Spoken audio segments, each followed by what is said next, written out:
sommes en direct avec Jean-Yves Le Borgne, avocat français de Carlos Ghosn. Bonjour, merci d'être avec nous. Vous intervenez en direct du Palais de Justice à Paris.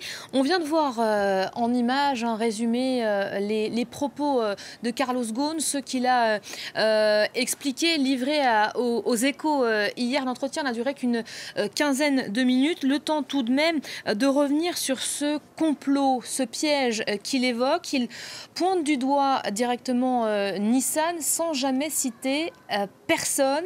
À qui fait-il référence aujourd'hui selon vous ? Écoutez, je ne suis pas en état de compléter ses propos et sans doute le fera-t-il lui-même le moment venu, mais il a clairement dénoncé une distorsion, un désaccord sur la politique qu'il entendait mener à la tête de Nissan en regroupant Nissan, Mitsubishi et Renault dans une sorte de fusion à laquelle certains semblent s'être opposés violemment au point de fournir à la justice japonaise des éléments d'accusation qui, semble-t-il, et depuis un bon moment, n'ont pas de contenu véritablement sérieux et qui partent notamment dans des considérations telles que la prétendue fraude fiscale sur des revenus qu'il n'a jamais touchés, qu'il était susceptible de toucher un jour. Rien que cette accusation qui n'a pas de fondement matériel me paraît être de nature à faire douter du sérieux des éléments d'accusation que cette équipe opposée à Carlos Ghosn a pu fournir à la justice japonaise. Évidemment, un nom revient en tête et dans toutes les bouches ces derniers jours, c'est celui d'Hiroto Sekawa. Carlos Ghosn a été prié par nos confrères des Échos de dire s'il avait ou pas prévu de le limoger. C'est l'ancien directeur général de Nissan, celui qui a conduit la recharge contre lui. Est-ce qu'il pourrait être directement visé par ces critiques ? Est-ce que vous estimez, vous, aujourd'hui, que Carlos Ghosn doive d'ailleurs livrer des noms personnellement ?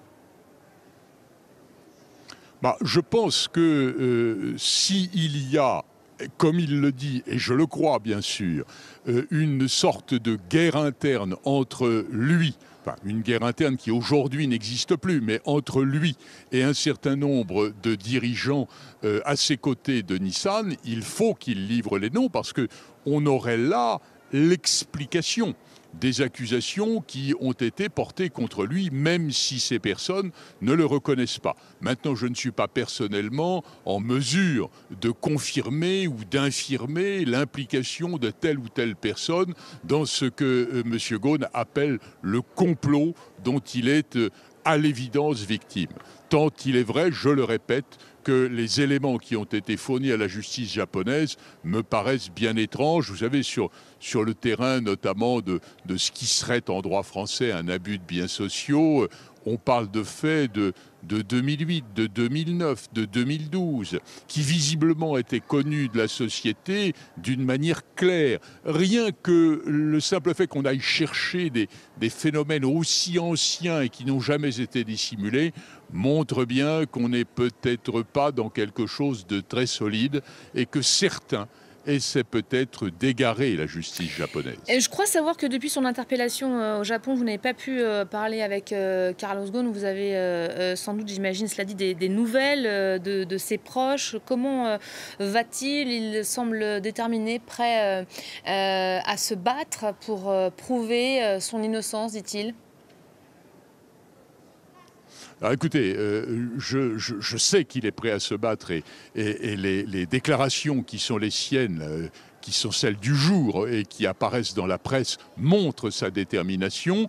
J'en suis ravi, cela ne m'étonne pas. C'est un homme combatif. Quand on a assumé les responsabilités qui ont été les siennes pendant de nombreuses années, on a le sens qui consiste à faire face à l'adversité. Néanmoins, la situation est difficile. Ces conditions de détention dont on a pu espérer à un moment qu'elles s'amélioreraient sont, si l'on en suit ces déclarations, toujours assez matériellement franchement difficile, sans compter la séparation d'avec sa famille, enfin le statut matériel de quelqu'un qui est détenu, qui ne devrait pas l'être, et à l'encontre duquel un complot a été organisé. j'espère que la justice japonaise va en quelque sorte déceler le piège dans lequel on l'a conduit et rendre justice à Carlos Ghosn, d'abord et avant tout en lui rendant la liberté. Jean-Yves Le Borgne, pour conclure, une double question. Est-ce que déjà vous comptez vous rendre au Japon pour tenter de rencontrer directement Carlos Ghosn? Et puis aussi, pourquoi cette percée médiatique aujourd'hui, notamment en France, ici, avec cette interview livrée aux Échos? C'est le seul moyen pour lui aujourd'hui de sauver la face, de relever la tête? Écoutez, je ne me suis pas entretenu avec Carlos Ghosn jusqu'à présent puisque c'était matériellement impossible. Donc je ne peux pas vous faire des révélations sur ce qu'ont été ses intentions. Je constate qu'il passe à l'attaque en quelque sorte et je n'en suis pas personnellement mécontent.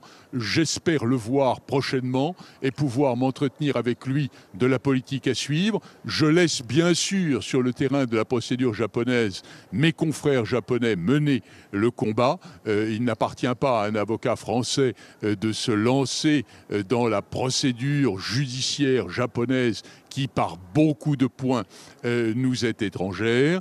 Mais j'espère que très rapidement, ces conditions de détention difficiles, cette souffrance, cette confrontation à des accusations injustes cessera, qu'il sera mis en liberté et qu'il pourra alors tranquillement préparer sa défense pour démontrer que ce que l'on a allégué contre lui ne reposait sur rien. Merci beaucoup Jean-Yves Le Borgne d'avoir réagi sur cette antenne après cette interview de Carlos Ghosn au journal Les Échos. Je rappelle que vous êtes son avocat ici en France.